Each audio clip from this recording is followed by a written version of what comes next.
2월 10일 오늘 만나 성경 말씀은 역대상 12장 22절 말씀입니다.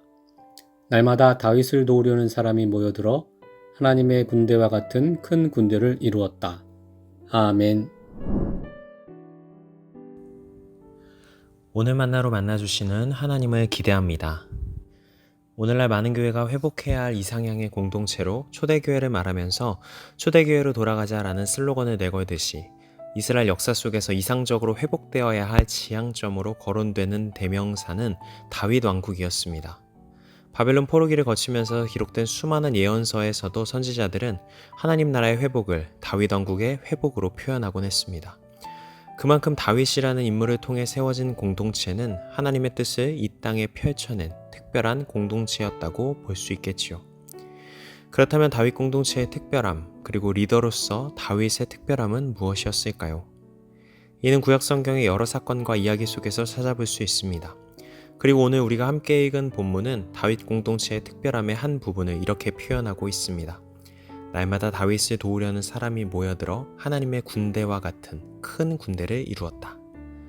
역대기 저자는 11장 중반부부터 12장에 이르기까지 다윗 왕국을 함께 이루는 데 주체가 되었던 용사들의 면면을 나열합니다. 의미 있는 변화를 꿈꾸며 마음을 함께하고자 했던 무수한 사람들이 다윗의 품으로 모여들었던 것입니다. 이 기록만 떼어서 보면 다윗은 참 운이 좋은 사람이라는 생각이 듭니다. 가만히 있어도 탁월한 사람들이 다윗의 주위에 넘쳐나게 모여드는 것처럼 보이기 때문이죠. 그러나 여기에 간과해서는 안 되는 중요한 포인트가 숨어 있습니다. 분명히 다윗을 돕고자 다윗이라는 구심점을 향해 모여드는 수많은 사람들의 구심력이 있었겠죠. 그러나 그 전에 수많은 사람들을 끌어당기는 다윗의 인력, 다윗의 특별함이 있었다는 것입니다. 1대1로 완벽하게 대응되지는 않지만 다윗 용사들의 뿌리가 되는 공동체는 사무엘상 22장의 아둘람 공동체라고 말할 수 있습니다. 사무엘상의 기록을 보면 이스라엘 전역에 있는 환난당한 모든 자, 빚진 모든 자, 마음이 원통한 자들이 무려 400명가량이나 모여들었다고 나옵니다. 이 사람들이 어떤 사람들이겠습니까? 그 어디에서도 환대받지 못하던 사람들입니다. 아마도 대부분의 사람들이 축적된 거절감 속에서 그리고 험악한 세월이 가져다준 상처 속에서 타인을 향한 뿌리 깊은 불신과 분노, 강팍해진 마음을 가진 상태로 모였을 것입니다. 그런 사람들이 함께 모여서 어우러진다는 것이 사실 불가능에 가까운 일이죠.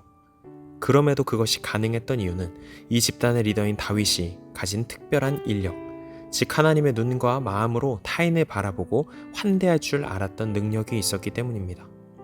시편의 여러 표현을 보면 다윗은 이미 여러 환난을 통해 자기 자신을 비천한 자라고 고백하고 있는데요. 그럼에도 이런 비천한 자기 자신을 있는 모습 그대로 용납해 주시고 다시 새롭게 하시는 하나님의 은혜를 경험했던 사람이었습니다.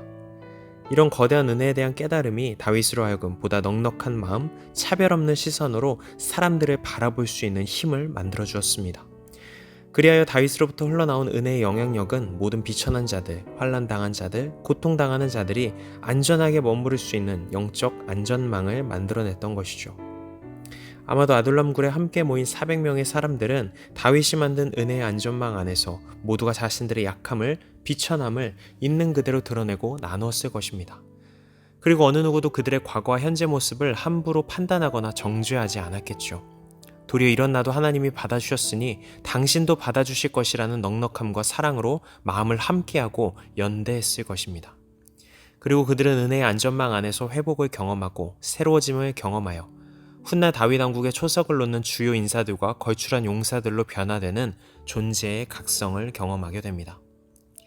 다윗 왕국은 하나님의 눈과 마음을 가진 한 사람의 리더가 만든 은혜의 안전망이 상처받고 마음이 찢겨진 수많은 존재들을 어떻게 다시 살리고 새롭게 하고 강하게 하는가를 실제적으로 보여줍니다. 그리고 이 은혜의 안전망은 신약시대의 수많은 죄인들과 병자들을 부르시고 함께 하신 예수님의 공동체에서 더욱 선연하게 완성이 되죠. 오늘날 예수님을 구주로 고백하는 모든 교회 공동체의 모델이 무엇인지를 분명히 보여주신 것입니다. 사랑하는 성도 여러분, 우리들이 속한 공동체 안에서 나는 어떤 존재로 서 있는지 돌아보는 하루가 되면 좋겠습니다. 우리의 교회, 또 교회 안에 다양한 모양으로 모여진 여러 공동체들이 있고 가장 기본적으로는 우리의 가정 공동체가 있습니다.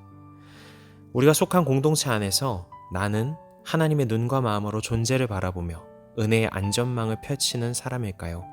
아니면 세상과 별다를 것 없는 시선으로 다른 이들을 향한 정죄와 판단, 미움의 사슬을 휘두르는 사람일까요? 바라기는 우리 모두가 하나님의 은혜에 대한 깊은 깨달음을 통해 나를 살리고 타인을 살리는 은혜의 인력을 바라는 사람으로 살아갈 수 있으면 좋겠습니다. 그런 우리를 통해 먼 옛날 아둘람 공동체에서 또 예수님의 공동체에서 일어났던 생명과 회복의 역사가 오늘날에도 반복되어 펼쳐지리라 믿습니다. 기도하시겠습니다. 사랑의 주님, 주님께서 우리에게 베푸시는 거대한 은혜를 마음 깊이 받아들일 수 있도록 우리의 마음이 더욱 겸손하게 하여 주시옵소서. 그리하여 우리의 시선과 마음이 닿는 곳곳마다 하나님의 긍휼하심이 흘러가도록 인도하여 주시옵소서. 예수님의 이름으로 기도드립니다. 아멘. 이제 두 가지 기도 제목으로 함께 기도합니다. 첫 번째로 오늘의 말씀을 따라 기도하겠습니다. 하나님의 은혜를 마음에 깊이 담을 수 있는 겸손함을 주시고 타인을 동일한 마음으로 대할 수 있도록 사랑을 더하여 주옵소서. 두 번째로 나라를 위해 기도하겠습니다. 새롭게 선출된 이 나라의 지도자와 국가의 여러 위정자들이 그들의 선택과 정책을 통해 소외되고 힘없는 자들을 살리고 품어내며 새롭게 할 수 있도록 인도하옵소서. 이 제목으로 기도하신 후에 개인 기도로 나아가시겠습니다.